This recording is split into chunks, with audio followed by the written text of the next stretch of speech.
어느 한 농부가 수십 년 동안 경마장에서 도박을 했습니다. 하지만 안타깝게도 단 한 번을 맞추지 못하고 늘 돈을 잃고 있었습니다. 그러던 어느 날 2억 달러의 상금이 걸린 경주에서 이 농부가 선택한 경주마가 1등으로 들어오고 말았어요.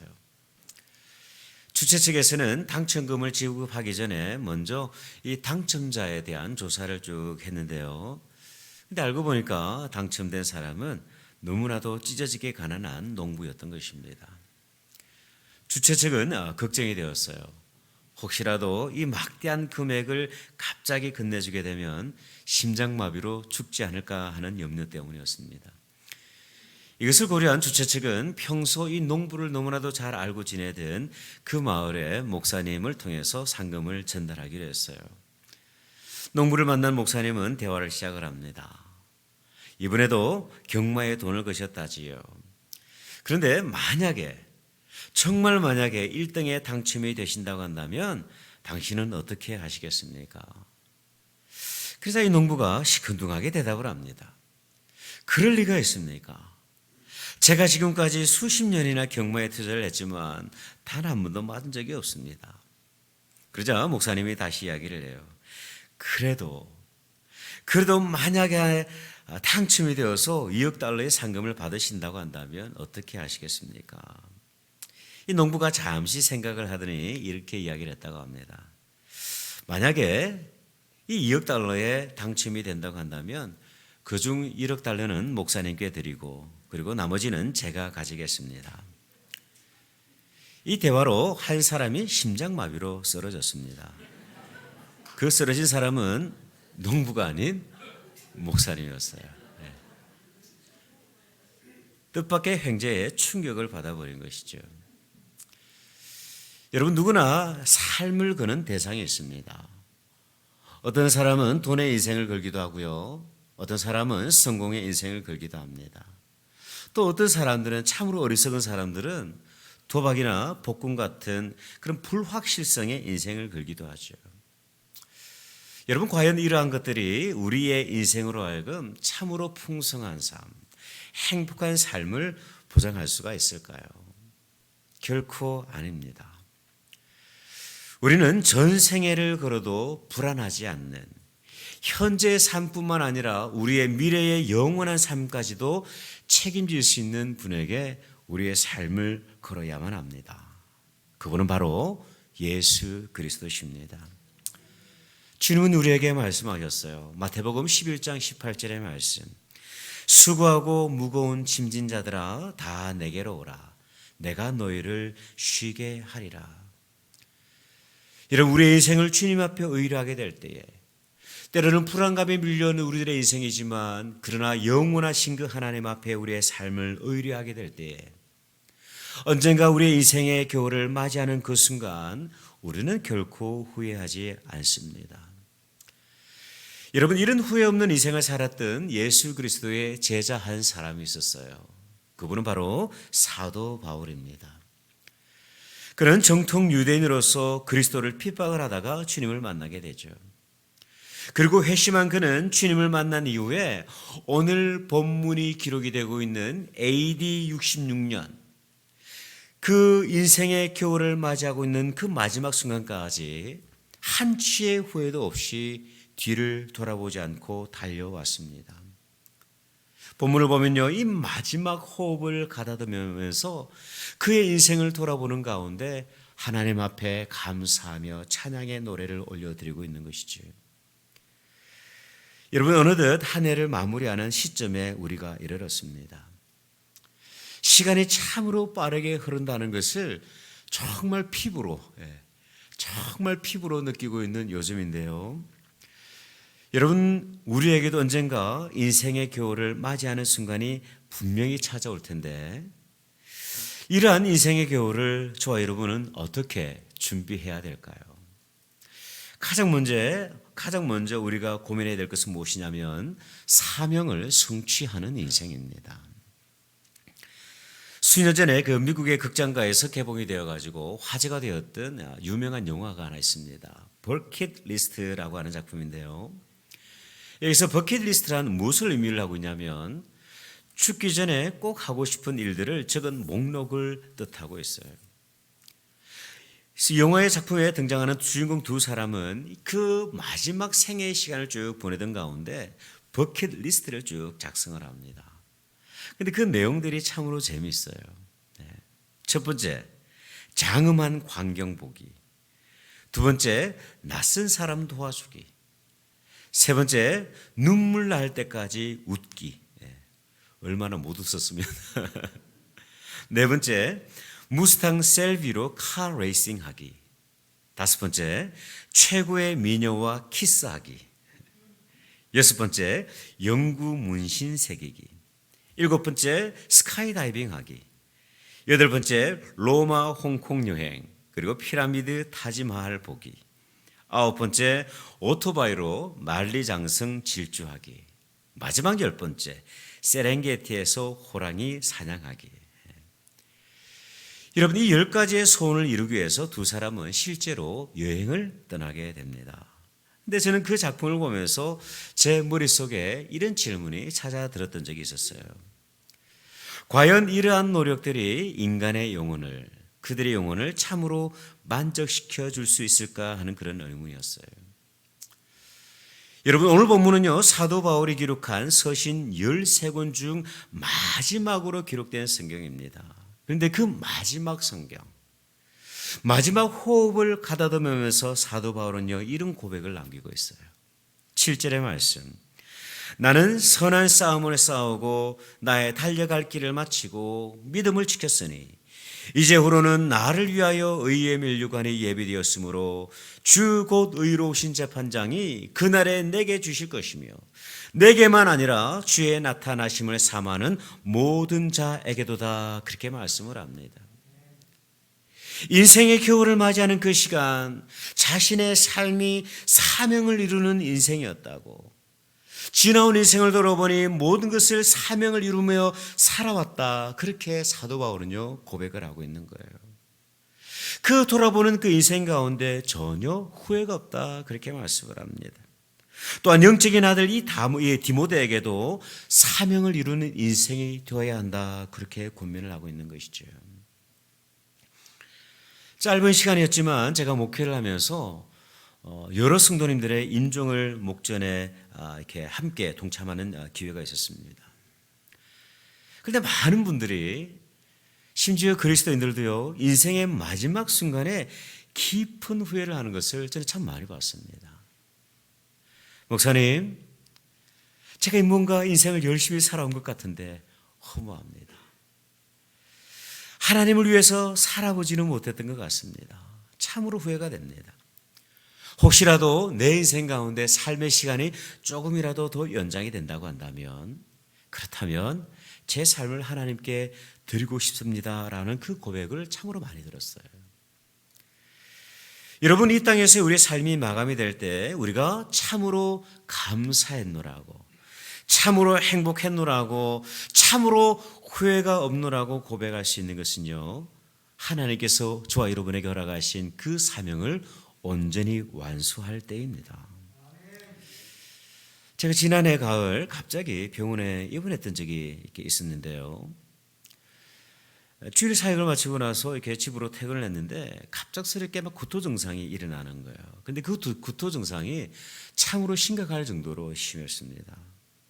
그리고 구토 증세와 더불어서 어지럼증이 찾아 들어오는데 그 어지럼증으로 인해서 의식이 희미해지고 있는 거예요. 집 밖에서는 앰뷸런스가 도착을 했고 구급대원들은 저를 급하게 그 차에 싣고 있었습니다. 그리고 간호사인 아내는 다급하게 그 구급대원들과 막 이야기하는 그것을 제가 기억을 해요. 근데 그 순간 제 마음속으로 찾아들었던 생각이 하나가 있었는데 그게 뭐냐면, 오늘이 내 생애의 마지막이 될 수 있겠구나 하는 그런 생각이었습니다. 그리고 짧은 순간 제가 지나온 시간들을 잠시 돌아볼 수 있었는데요. 근데 제 안에 참 놀라운 고백이 흘러나온 것을 제가 그 고백을 하면서도 저 스스로 참 이렇게 놀랐던 적이 있습니다. 하나님, 참으로 감사하게 잘 살았습니다.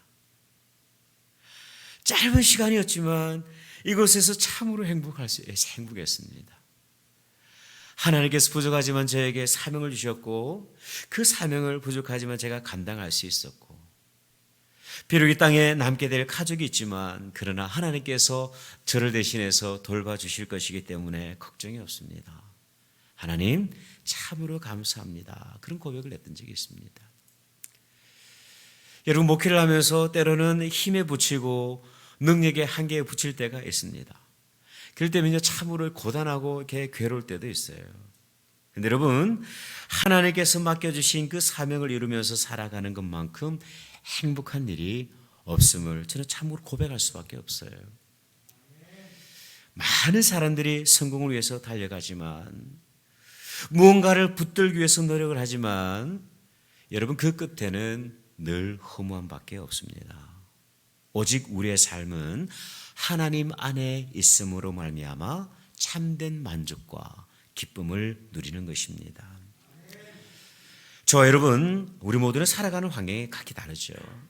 저는 주로 교회에서 시간을 보냅니다. 그리고 여러분은 직장의 환경에서, 사업체의 환경에서, 학교라는 환경에서 살아가지만, 그러나 그 모든 환경 속에서 우리에게 주신 저마다의 사명을 잘 감당하시길 바랍니다.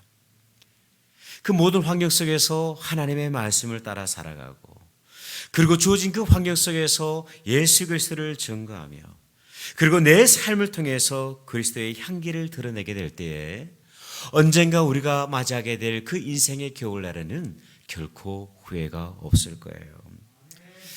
두 번째, 주님을 바라보는 인생입니다. 여러분, 인간은 사회적인 동물이에요. 홀로 살아가는 존재가 아닙니다. 우리 인간은 관계를 형성하면서 살아가는 그런 게 특별한 존재예요. 이것이 동물들과 다른 차이점입니다. 제가 버지니아에서 살면서 집 근처에 있던 리빙 뮤지엄이라는 곳을 자주 방문했던 적이 있었는데, 그런데 그곳에 이렇게 있는 야생 동물들을 보기가 무척이나 어려웠어요. 코요테가 있다고 하는데 찾아보기가 너무 어려운 거예요. 그러던 중에 제 눈에 들어온 표지판에 하나가 있었는데, 그게 뭐냐면 Wild animals enjoy solitary라는 그런 문장이었어요. 야생 동물은 고독을 즐깁니다라는 그런 내용입니다. 근데 여러분, 하나님께서는요 저와 여러분을 창조하실 때 어떤 존재로 창조하셨냐면 관계적인 존재, 사랑하며 사랑을 받으며 사는 그런 존재로 창조해 주셨어요. 오늘 본문을 보면 사도 바울의 주변에는 참으로 많은 인물들이 있었던 것을 볼 수가 있습니다. 그 중에는 이 사도 바울에게 상처를 주었던 인물들도 있어요. 10절을 보니까 데마는 이 세상을 사랑하여 나를 버리고 데살로니가로 갔고, 그레스게는 갈라디아로, 디도는 달마디아로 갔다. 그렇게 기록을 합니다. 이들은 한때 바울과 더불어서 긴밀하게 사역에 동력을 했던 그런 우정의 사람들이었어요. 그런데 어느 시점에서부터인가 이 사도 바울을 버리고 세상으로 흘러가 버린 것이죠. 인간의 우정, 사랑이 영원하지 못하다는 사실을 우리는 본문을 통해서 확인할 수가 있습니다. 뿐만 아니라 사도 바울에게 또 다른 상처를 남겼던 인물도 존재합니다. 14절을 보니까 구리 세공업자 알렉산더가 내게 해를 많이 입혔음에 주께서 그 행한 대로 그에게 갚으시리니 너도 그를 주의하라. 그가 우리 말을 심히 대적하였다 기록을 하고 있어요. 여러분, 이 구리 세공업자들이 주로 하던 일이 무엇이었을까요? 우리 사도행전, 우리 그 성경 퀴즈도 했죠, 그죠? 네, 즐겁게 했는데, 이 구리 세공업자들이 주로 하는 일은 무엇이었냐면 우상 덩어리를 만드는 일이었습니다. 그리고 그것을 판매함으로써 수입을 얻어서 생활하던 그런 사람들이었는데요, 이런 그들에게 바울은 원수 같은 존재였습니다. 왜냐하면 우상의 무익함을 설교하고 있었기 때문에 그래요. 이런 상황이 전개되자 이 구리 세공업자들은 바울을 향하여서 피난과 모함을 막 쏟아내는 거예요. 이로 인해서 사도 바울의 마음은 깊은 상처를 입게 됩니다. 여러분, 우리가 인생을 살다 보면 때로는 나를 대적하고 나를 고통스럽게 하는 그런 인생을 만날 때도 있습니다. 그렇죠? 네. 근데 여러분, 반대로 이 사도 바울에게 있어서 큰 위로와 동력이 되었던, 격려가 되었던 동력자들이 있었어요. 11절을 보니까 이렇게 기록이 됩니다. 누가만 나와 함께 있느니라. 내가 올 때에 마가를 데리고 오라. 그가 나의 일에 유익하다 말씀을 합니다. 여러분, 사도 바울에게는요, 보이게 보이지 않게 참으로 신실한 동역자들이 있었어요. 오늘 수신을 하고 있는 이 바울의 편지를 받고 있는 디모데라는 인물이 있고요. 그리고 바울이 가는 곳마다 늘 동역을 했던 의사 누가가 있었습니다. 그리고 본문을 보면 이 마가 요한이 그에게 큰 위로가 되었던 것을 우리가 볼 수가 있는데요. 이런 통역자들의 위로와 격려를 통해서 사도 바울은 마지막 순간까지 사명의 길을 걸어갈 수가 있게 된 것이죠. 근데 여러분, 이어지는 본문을 보면 사도 바울이 아주 특별한 고백을 하는 것을 볼 수가 있습니다. 이 모든 사명을 완수할 수 있었던 궁극적인 이유에 대해서 17절은 이렇게 기록을 하고 있어요.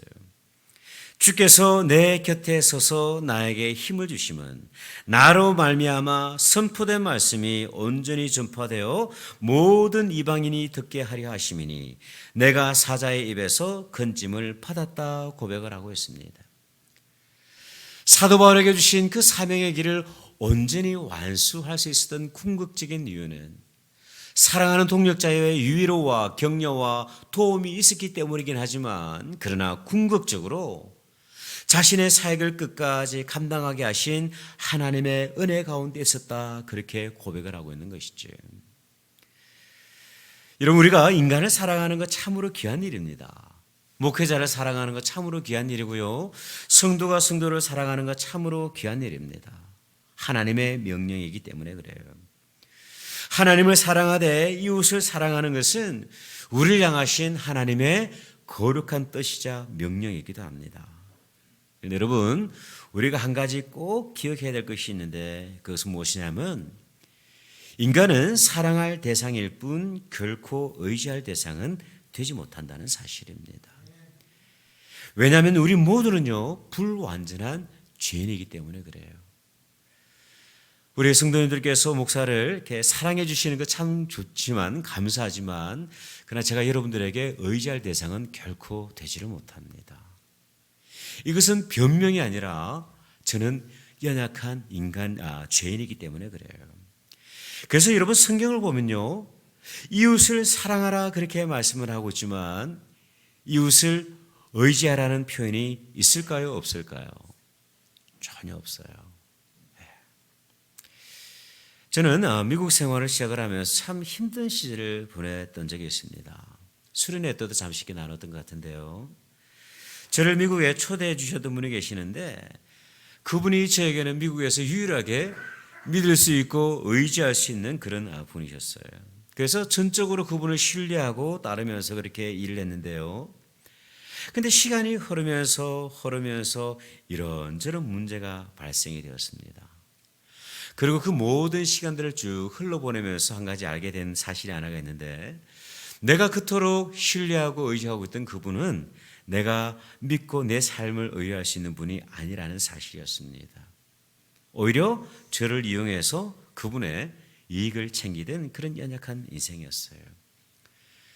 이런 힘든 시간을 보내면서 저 스스로 정말 깨닫게 된 것이 있었는데, 하나님께서 저로 하여금 훈련하게 하신 것이 하나가 있었는데, 그것은 뭐냐면 인간은 결코 의지할 대상이 되지 못한다는 것입니다.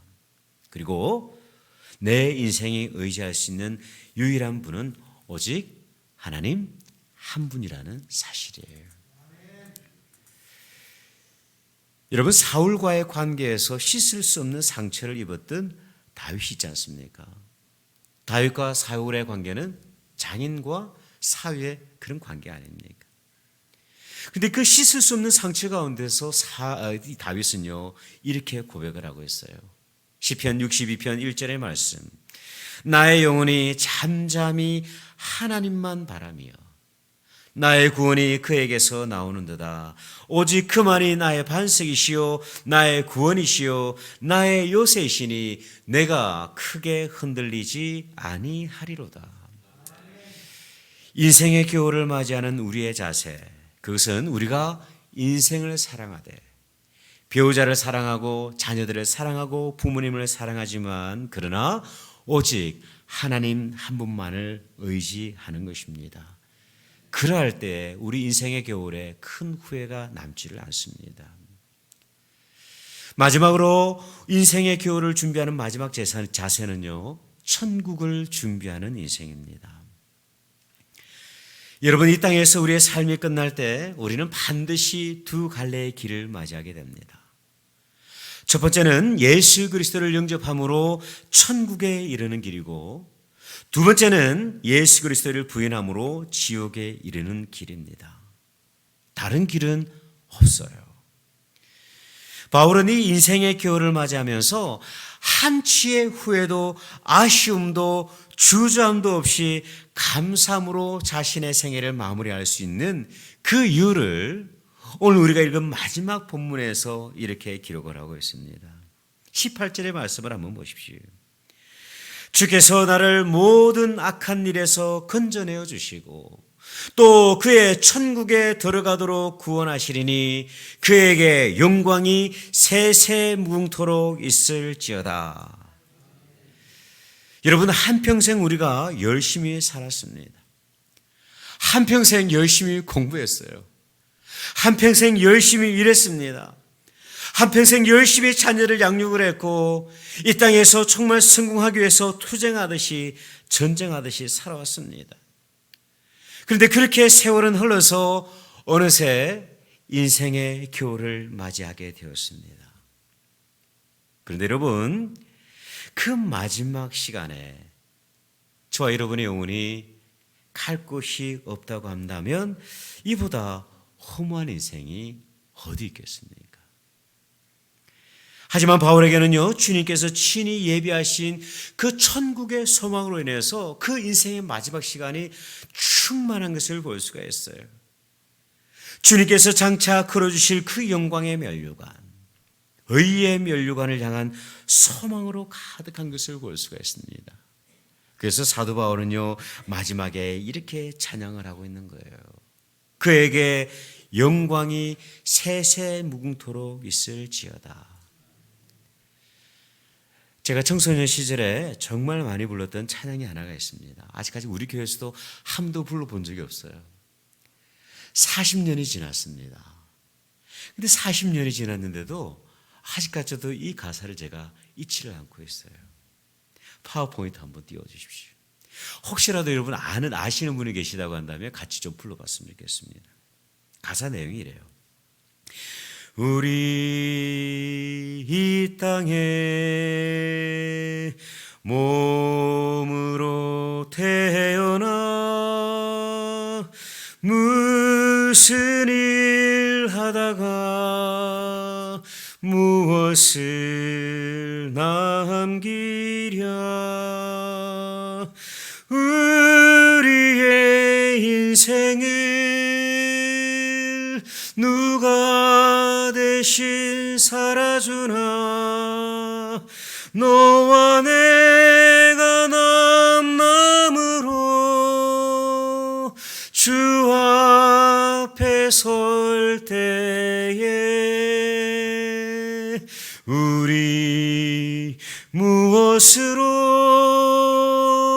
주님께 드리랴. 모르시는 분들이 많네요. 네. 2절을 한번 들어보십시오. 혹은 긴 인생 어떤 짧은 인생 그러나 누구도 영원히 살 수 없네. 천국이 없다면 인생이란 허무한 것. 너와 내가 영혼으로 만날 수 없다면 우리 이별을 어떻게 견디랴. 3절의 가사는 이렇습니다.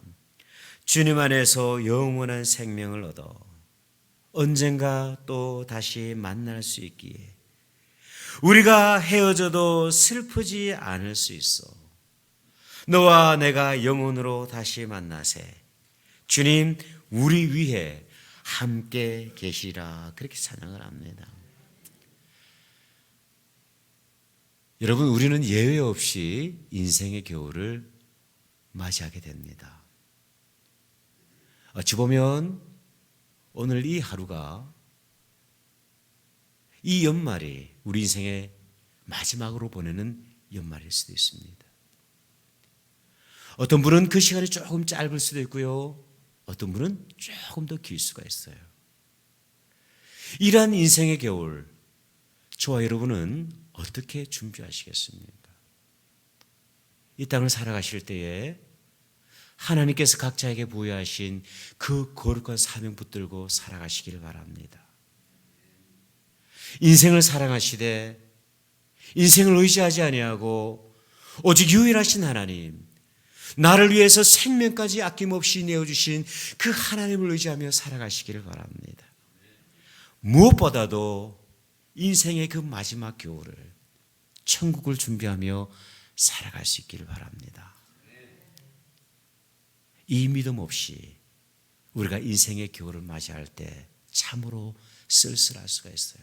그러나 이 믿음이 우리 가운데 충만하게 될 때 우리는 그 인생의 마지막 겨울에 사도 바울처럼 하나님을 찬송하며 하나님을 영광 높여드리며 그렇게 인생의 겨울을 마무리하게 될 것입니다. 이 귀한 은혜가 우리 공동체 가운데 풍성히 마시기를 주님의 이름으로 축원드립니다. 기도하겠습니다.